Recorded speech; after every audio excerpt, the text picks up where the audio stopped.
सुशांत, सिर्फ नाम ही कितना कुछ याद दिलाता है। एक प्यारी सी मुस्कान, सपनों से भरी आंखें, जिज्ञासा से भरा दिमाग। वो सिर्फ एक और एक्टर नहीं थे, वो एक फेनोमेनन थे, एक टूटता तारा जो बहुत तेज और चमकदार था। पटना, बिहार में जन्मे उनकी शुरुआत बहुत साधारण थी। वो 5 भाई बहनों में से एक थे, सबसे छोटे, सबके लाडले, फिर भी बहुत मेहनती। उनकी शुरुआती जिंदगी किसी भी छोटे शहर के लड़के जैसी थी, छोटी छोटी खुशियों और बड़े बड़े सपनों से भरी। लेकिन उनमें हमेशा कुछ खास बात थी, एक चमक जो आने वाले स्टारडॉम का इशारा करती थी। उन्होंने अपने परिवार की उम्मीदें, एक पूरी जनरेशन के सपने उठाए हुए थे। वो ब्रिलियंट थे, है ना? फिजिक्स में national olympiad winner, engineering entrance exams में टॉप किया, प्रतिष्ठित दिल्ली कॉलेज ऑफ इंजीनियरिंग में एडमिशन मिला। सोचिए जरा, इंजीनियरिंग में एक स्टेबल और सिक्योर फ्यूचर उनका इंतजार कर रहा था। बहुत लोग सेटल हो जाते, पर सुशांत अलग थे। उनका दिल ऐसा लगता था किसी और ही धुन पर नाचता था। वो एक सीकर थे, हमेशा कुछ और ढूंढते रहते थे, कुछ ऐसा जो सच में उनके दिल को छू जाए। पढ़ाई लिखाई की दुनिया, भले ही वो उसमें माहिर थे, उनके बेचैन मन को रोक नहीं पाए। ये एक मुश्किल फैसला था, एक रिस्क भी। स्टेज का अट्रैक्शन, परफॉर्मेंस का जादू उन्हें खींच रहा था। श्यामक दबर के डांस ट्रूप में उन्हें अपनी राह मिली। बैरी जॉन के साथ थिएटर को जाना, 3rd ईयर में इंजीनियरिंग छोड़ना एक बोल्ड मूव था, हिम्मत का काम था, भरोसे की छलांग। बहुत लोग इसे पागलपन कहते, कुछ और किस्मत। उन्होंने पैशन को प्रैग्मेटिज्म से ऊपर चुना, ड्रीम्स को डिग्रीज से ऊपर। ये थे सुशांत, कुछ हटके करने से कभी नहीं डरे। उन्होंने अपने बैग्स पैक किए, दिल में उम्मीदें भरकर, और मुंबई आ गए। सपनों का शहर, एक शहर जो आपको बना भी सकता है और तोड़। मुंबई, उम्मीदों और दिल टूटने का एक बड़ा कैनवास। बिना किसी गॉडफादर, बिना कनेक्शंस वाले एक नौजवान के लिए ये डराने वाली बात थी। शुरुआती दिन स्ट्रगल भरे थे, एक शेयर्ड रूम, ऑडिशंस, रिजेक्शंस, कितने ही उम्मीद रखने वालों की जानी पहचानी कहानी। फिर भी वो डटे रहे। उन्हें यकीन था, वो दिल से जानते थे कि वो किसी बड़ी चीज के लिए बने हैं। ये शहर आपको टेस्ट करता है, आपको निचोड़ता है, पर ये टैलेंट को इनाम भी देता है, हिम्मत को भी। और सुशांत के पास ये दोनों चीजें खूब थी। वो अपनी कहानी खुद लिखने को तैयार थे, एक एक फ्रेम, एक एक सपना। स्टारडम की पहली झलक छोटे पर्दे से मिली, टेलीविजन से। वो मीडियम जो हर रोज लाखों दिलों तक पहुंचता है। सुशांत का सफर किस देश में है मेरा दिल से शुरू हुआ। उन्होंने प्रीत जुनेजा का रोल किया। हां, एक सपोर्टिंग रोल था, पर उनका चार्म, उनकी सच्चाई साफ नजर आई। लोगों ने उन्हें नोटिस किया, कैमरा उन्हें पसंद करता था, और उन्होंने भी, एक न्यूकमर होते हुए भी, बड़े कॉन्फिडेंस के साथ लेंस को अपनाया। ये एक अहम सीढ़ी थी। यही उन्होंने काम सीखा, यही उन्होंने बड़ी चीजों के सपने देखने शुरू किए। और फिर आया पवित्र रिश्ता। ओह, क्या शो था, क्या कैरेक्टर था। मानव देशमुख, सीधा साधा, ईमानदार, प्यारा मानव। वो सिर्फ एक कैरेक्टर नहीं थे, वो हर घर का हिस्सा बन गए। सुशांत ने मानव में जान डाल दी। अंकिता लोखंडे, जिन्होंने अर्चना का रोल किया, उनके साथ उनकी केमिस्ट्री कमाल की थी, एकदम जादू। पूरा देश मानव से प्यार करने लगा। वो उसके साथ रोए, उसके साथ हंसे।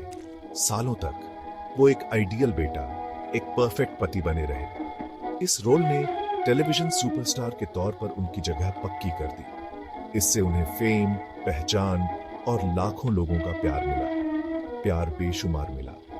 अचानक सुशांत सिंह राजपूत एक हाउसहोल्ड नेम बन गए, एक हार्ट थ्रॉब। उनके पोस्टर्स दीवारों पर सजने लगे, उनकी मुस्कान दिल पिघला देती थी। ये सक्सेस एक आरामदायक दुनिया बन सकती थी। बहुत लोग वहीं रुक जाते, बहुत लोग खुश रहते, लेकिन सुशांत, वो हमेशा आगे देखते थे, हमेशा अगले चैलेंज के लिए तैयार। टेलीविजन ने उन्हें एक प्लेटफॉर्म दिया था, पंख दिए थे, पर वो और ऊंचा उड़ना चाहते थे। उनकी नजरें सिल्वर स्क्रीन पर थी, बॉलीवुड की उस दुनिया पर जिसे हर कोई पाना चाहता है।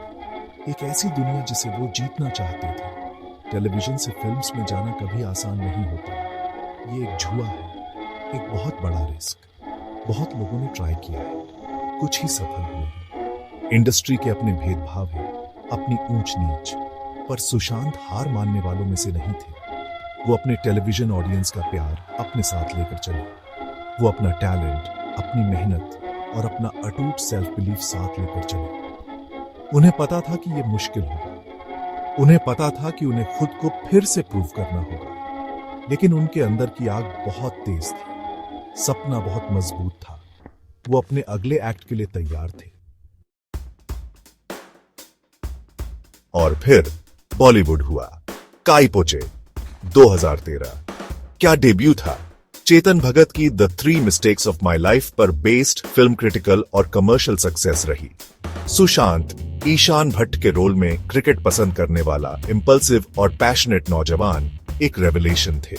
उन्होंने सिर्फ एक्टिंग नहीं की, वो कैरेक्टर को जिया। उनमें एक रॉ एनर्जी थी, एक जबरदस्त स्क्रीन प्रेजेंस। एंसेंबल कास्ट में भी वो अलग दिखे।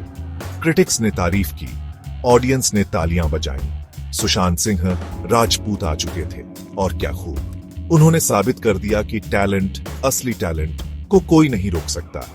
उनकी शुरुआती फिल्म चॉइसेस ने उनकी वर्सेटिलिटी, अलग अलग रोल्स के लिए उनकी भूख को दिखाया। वो एक्सपेरिमेंट करने से नहीं डरते थे। शुद्ध देसी रोमांस 2013 में वो एक चार्मिंग कमिटमेंट फोबिक नौजवान के रूप में दिखे। फिर आई दिवाकर बैनर्जी की डिटेक्टिव ब्योमकेश बख्शी 2015, एक पीरियड थ्रिलर, एक कॉम्प्लेक्स कैरेक्टर। सुशांत उसमें पूरी तरह डूब गए। वो बदल गए, वो ब्योमकेश बन गए। ये टिपिकल हीरो रोल्स नहीं थे, ये शेड्स ऑफ ग्रे वाले कैरेक्टर्स थे जिनमें डेप्थ थी, कॉम्प्लेक्सिटीज थी। वो एक एक्टर थे, सिर्फ स्टार नहीं। वो हिम्मत भरे चॉइसेस कर रहे थे। वो अपनी अलग जगह बना रहे थे, जो बहुत लोगों ने नहीं देखा। वो थी हर परफॉर्मेंस के पीछे की कड़ी मेहनत, घंटों की प्रिपरेशन, डेडिकेशन। वो अपने कैरेक्टर्स में बहुत गहराई तक जाते थे। वो रिसर्च करते, प्रैक्टिस करते, उसे अपना बना लेते। वो सिर्फ लाइंस नहीं बोलते थे, वो उस इंसान की सोच, उसके मोटिवेशंस, उसकी आत्मा को समझते थे जिसे वो पोर्ट्रे कर रहे थे। ये बारीकी वाला अप्रोच उन्हें सबसे अलग बनाता था। अपने काम के प्रति ये कमिटमेंट ही उनके परफॉर्मेंसेस को इतना बिलीवेबल, इतना असरदार बनाता था।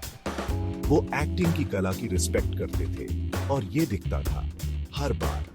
वो धीरे धीरे मजबूती से एक ऐसी इंडस्ट्री में अपनी पहचान बना रहे थे जो अपने क्लिक्स और चैलेंजेस के लिए जानी जाती है।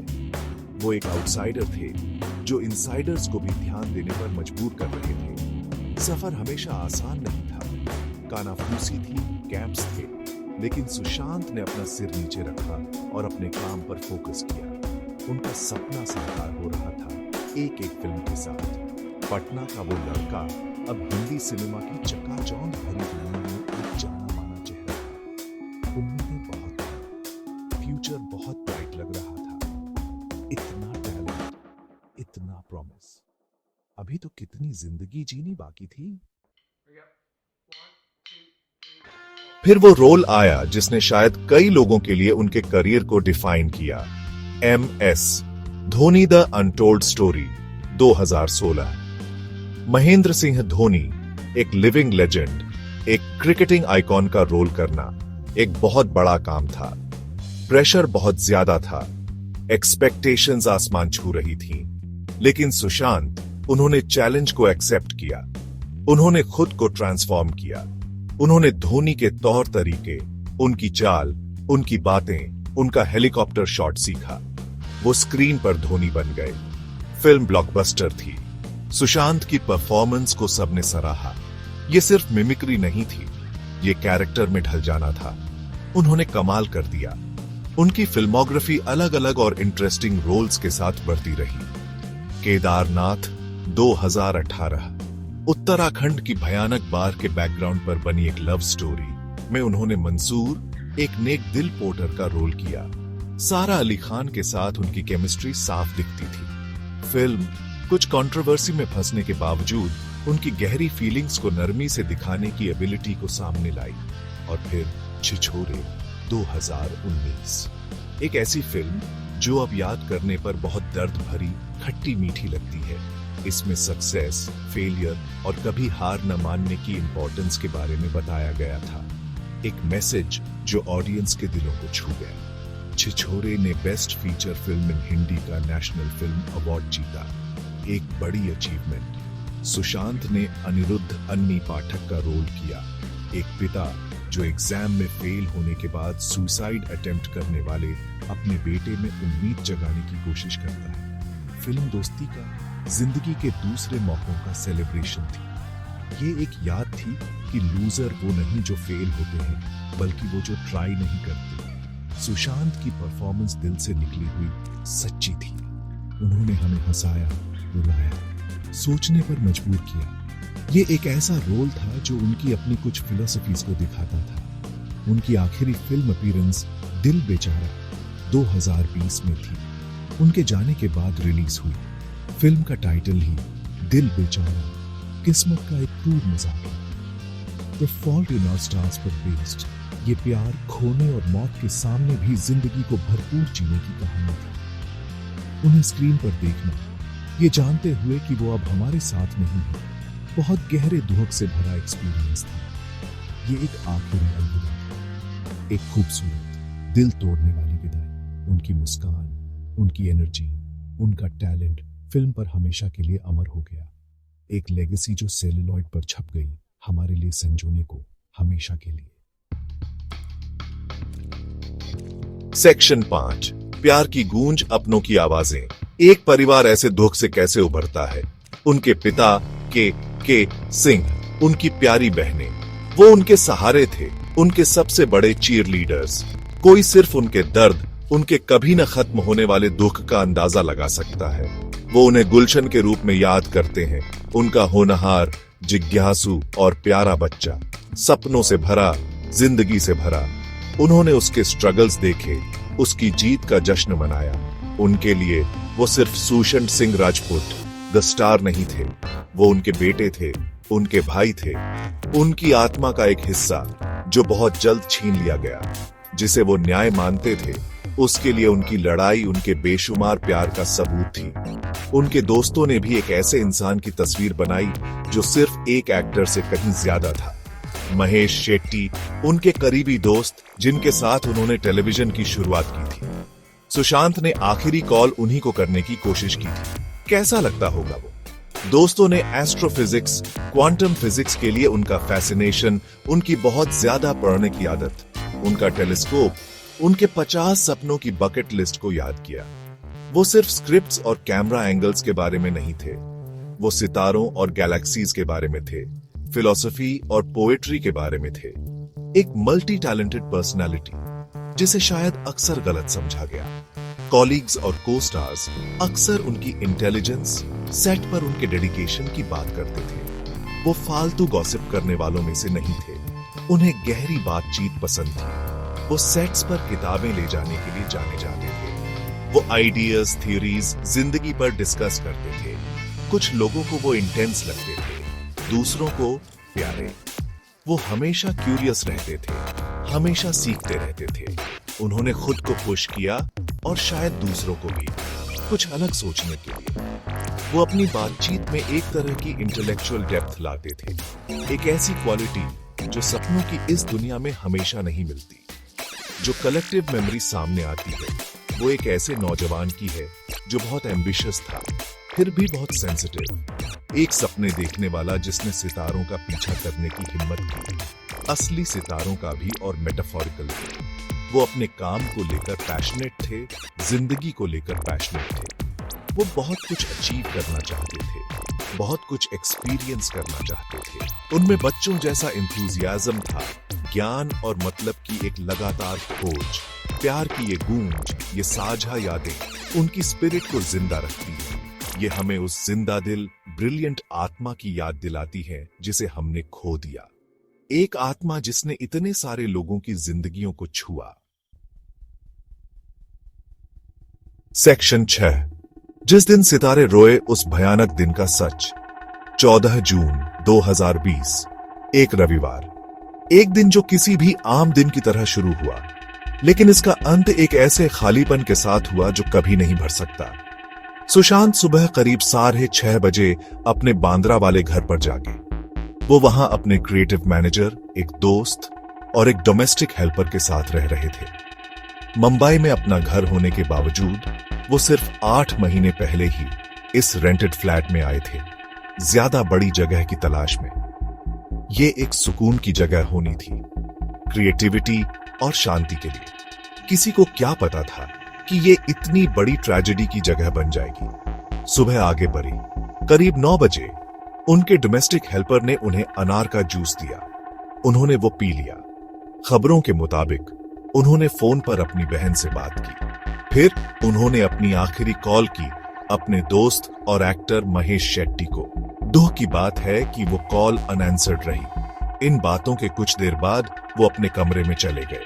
उन्होंने अंदर से दरवाजा लॉक कर लिया। एक आम सी बात, शायद उस वक्त इससे कोई फौरन खतरे का अंदेशा नहीं हुआ होगा, शायद बस प्राइवेसी चाहिए होगी, कोई भी यही सोचता। करीब 10 बजे जब डोमेस्टिक हेल्पर खाने के बारे में पूछने गए तो कोई जवाब नहीं मिला। दरवाजा लॉक ही रहा। जैसे जैसे मिनट घंटों में बदलते गए, चिंता बढ़ने लगी। बार बार खटखटाने पर, बार बार आवाज देने पर सिर्फ खामोशी मिली, एक डरावनी मनहूस खामोशी। 2-3 मुश्किल घंटों के बाद उनके मैनेजर और हेल्पर की चिंता बहुत बढ़ गई। उन्होंने सुशांत की बहन को अलर्ट किया। वो तुरंत अपार्टमेंट पहुंची। एक लॉकस्मिथ को बुलाया गया। वो खौफ, वो डर बर्दाश्त के बाहर रहा होगा। उस बंद दरवाजे के पीछे क्या था? जब दरवाजा आखिरकार खुला तो वो हुआ जिसकी कल्पना भी नहीं की जा सकती थी। सुशांत फंदे से लटके हुए पाए गए। डोमेस्टिक हेल्पर ने सदमे और डर में फौरन पुलिस को कॉल किया।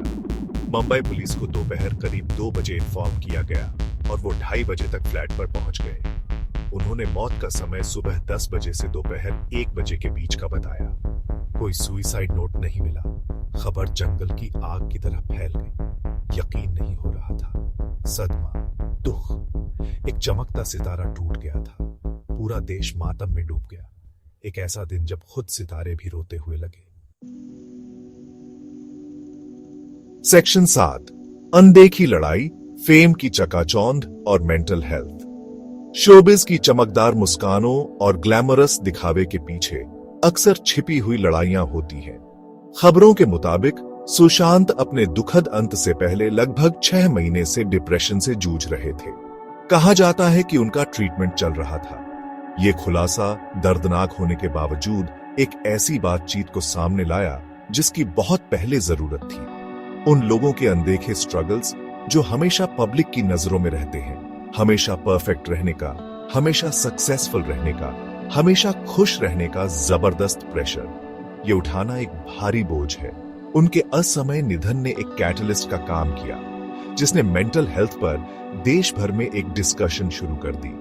खासकर एंटरटेनमेंट इंडस्ट्री के हाई स्टेक्स, हाई प्रेशर माहौल में अचानक एंग्जाइटी, डिप्रेशन, थेरेपी और मेंटल वेलबीइंग जैसे शब्दों पर ज्यादा खुलकर बात होने लगी। स्टिग्मा हालांकि अभी भी है, थोड़ा सा टूटने लगा।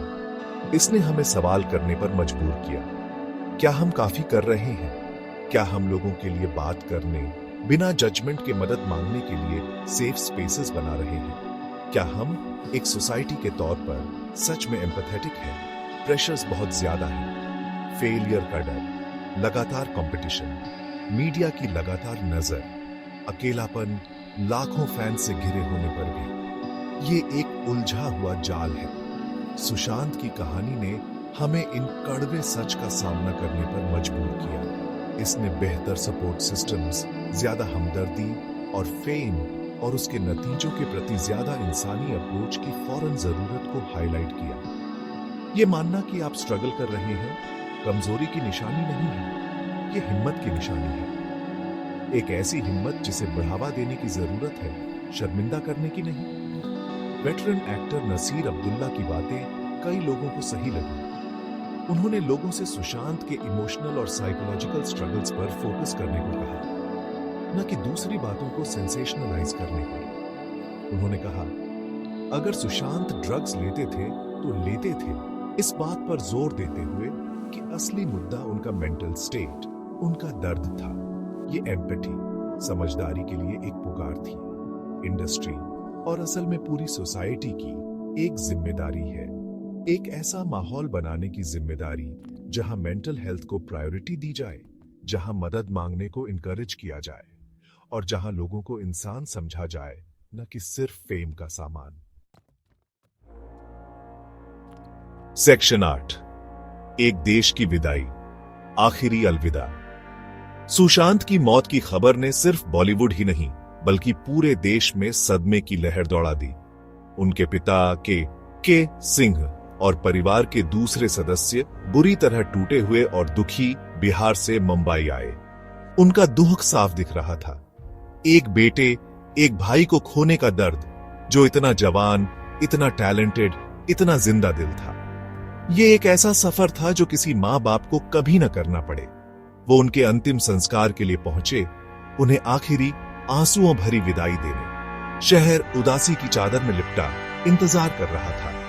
उनका फ्यूनरल सोमवार 15 जून 2020 को भारी बारिश के बीच हुआ, मानो आसमान भी रो रहा हो। ये एक प्राइवेट कार्यक्रम था जिसमें उनका परिवार और इंडस्ट्री के कुछ करीबी दोस्त शामिल हुए। पैंडेमिक की पाबंदियों का मतलब था कि बहुत से लोग जो उन्हें श्रद्धांजलि देना चाहते थे वो नहीं आ सके, लेकिन दुख का सैलाब उमड़ पड़ा था। फैंस क्रिमेटोरियम के बाहर जमा हो गए। उनके चेहरों पर दुख साफ झलक रहा था। सोशल मीडिया ट्रिब्यूट्स से, यादों से और यकीन न होने और दर्द के एक्सप्रेशन से भर गया। बहुतों के लिए ये एक पर्सनल लॉस जैसा था। फिल्म फ्रेटर्निटी ने सदमे और दुख के साथ रिएक्ट किया। एक्टर्स, डायरेक्टर्स, प्रोड्यूसर्स की तरफ से ट्रिब्यूट्स आने लगे। कई लोगों ने सुशांत के साथ अपनी पर्सनल मेमोरीज शेयर की। उनकी इंटेलिजेंस, उनकी गर्मजोशी, उनका पैशन, सबको यकीन नहीं हो रहा था। कोई इतना जवान, इतना सक्सेसफुल, इतने प्रॉमिस से भरा ऐसा बड़ा कदम कैसे उठा सकता है? सवाल बहुत थे, जवाब कुछ ही। नुकसान बहुत गहरा महसूस हुआ। एक चमकदार रोशनी बुझ गई थी। एक टैलेंट जिसके पास देने को और भी बहुत कुछ था, हमेशा के लिए चला गया था। मातम सिर्फ मुंबई या फिल्म इंडस्ट्री तक ही सीमित नहीं था, ये पूरे देश में था। हर तरह के लोग देश के कोने कोने से सुशांत के साथ एक कनेक्शन महसूस कर रहे थे। शायद ये उनका सफर था, वो आउटसाइडर जो कामयाब हुआ। शायद ये उनके रिलेटेबल परफॉर्मेंसेस थे। शायद ये उनका भोलापन, उनकी प्यारी मुस्कान थी। जो भी हो, उन्होंने दिलों को छुआ था। उनकी मौत ने लाखों दिलों में एक बड़ा खालीपन छोड़ दिया। एक ऐसे सितारे को आखिरी विदाई जो तेजी से चमका, पर बहुत कम समय के लिए। सेक्शन 9, हेडलाइंस से परे जिंदगी और उसके बाद के हालात पर एक नजर। सुशांत की दुखद मौत के बाद जो हुआ वो एक तूफान था। मीडिया का पागलपन बेमिसाल था। अटकलें तेज थीं। कंस्पिरेसी थ्योरीज तेजी से बढ़ने लगी। सोशल मीडिया प्लेटफॉर्म्स पर जंगल की आग की तरह फैल गई। हर डिटेल, हर रूमर का बारीकी से एनालिसिस किया गया, उस पर बहस हुई और अक्सर उसे तोड़ मरोड़ कर पेश किया गया। ये मीडिया ट्रायल था, जबरदस्त और लगातार। न्यूज और नॉइज, फैक्ट्स और फिक्शन के बीच की लकीरें धुंधली हो गईं। नैरेटिव और भी कॉम्प्लेक्स और भी काओटिक होता गया। ये एक मुश्किल वक्त था, इसमें शामिल सभी लोगों के लिए और बाहर से देखने वालों के लिए भी। केस में कई इन्वेस्टिगेटिव एजेंसीज शामिल हुई। मुंबई पुलिस ने शुरुआती जांच की। फिर बिहार में सुशांत के पिता की एफआईआर के बाद केस अगस्त 2020 में central bureau of investigation CBI को ट्रांसफर कर दिया गया। नारकोटिक्स कंट्रोल ब्यूरो एनसीबी ने भी इस केस से जुड़े बॉलीवुड में एलिजेड ड्रग लिंक्स की इन्वेस्टिगेशन शुरू की। सुशांत की गर्लफ्रेंड रिया चक्रवर्ती और उनके भाई शौविक को कड़ी जांच और लीगल बैटल्स का सामना करना पड़ा। उन्हें एनसीबी ने अरेस्ट किया और बाद में बेल मिल गई। उन पर लगे आरोप गंभीर थे। साल बीत गए, इन्वेस्टिगेशंस चलती रही। आखिरकार मार्च 2025 में सीबीआई ने अपनी क्लोजर रिपोर्ट जमा की। पूरी इन्वेस्टिगेशन के बाद उन्होंने कंक्लूजन निकाला कि सुशांत सिंह राजपूत की मौत सुइसाइड का मामला था। उन्हें रिया चक्रवर्ती और उनके परिवार सहित किसी भी व्यक्ति द्वारा किसी भी क्रिमिनल इन्वॉल्वमेंट या फाउल प्ले का कोई सबूत नहीं मिला, जिससे वो उन गंभीर आरोपों से बरी हो गए जिनका उन्होंने सामना किया था। इसके बाद शौविक चक्रवर्ती ने सत्यमेव जयते, सत्य की जीत होती है, पोस्ट किया। बांद्रा मैजिस्ट्रेट कोर्ट इस रिपोर्ट को रिव्यू करने वाली है, जिससे उस केस के फॉर्मल क्लोजर का रास्ता साफ हो गया, जिसने देश को अपनी तरफ खींचा और बांट दिया। सुशांत सिंह राजपूत की कहानी भले ही ट्रेजेडी में खत्म हुई, पर अपने पीछे जरूरी सबक छोड़ जाती है। जिंदगी कितनी नाजुक है, मेंटल वेलबीइंग की इंपॉर्टेंस, पब्लिक प्रेशर का असर और रिस्पॉन्सिबल मीडिया बातचीत की जरूरत के सबब वो सिर्फ एक एक्टर से कहीं ज्यादा थे। वो कई लोगों के लिए इंस्पिरेशन थे, पूरे हुए सपनों के सिंबल थे। उनकी लेगेसी सिर्फ उनकी फिल्म्स में नहीं है, बल्कि उन बातों में भी है जो उन्होंने शुरू की, उस अवेयरनेस में जो उन्होंने अनजाने में पैदा की। हमें उन्हें उनके टैलेंट, उनकी इंटेलेक्ट, उनकी क्यूरियोसिटी और उनकी कभी न भूलने वाली मुस्कान के लिए याद रखना चाहिए। उनकी आत्मा को शांति मिले और हम एक सोसाइटी के तौर पर ज्यादा दयालु, ज्यादा एम्पैथेटिक, ज्यादा समझदार बनना सीखें।